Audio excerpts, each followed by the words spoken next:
kā, bet tu pat 10 gadu vēlāk tikai skolu beidz. Tad vēl to stāstīja. To visu pēc tam tikai tagad nesen sāka rādīt to būtu.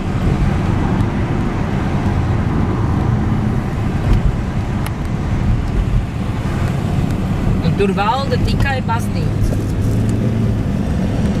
To valsti, ja? Jā. Un katoļu rezidents, tāpēc tik svēts tas Pāvils II bija.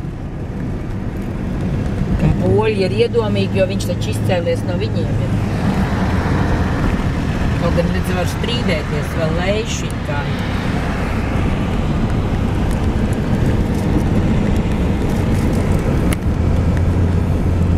Nē, nu kā viņa? Nē.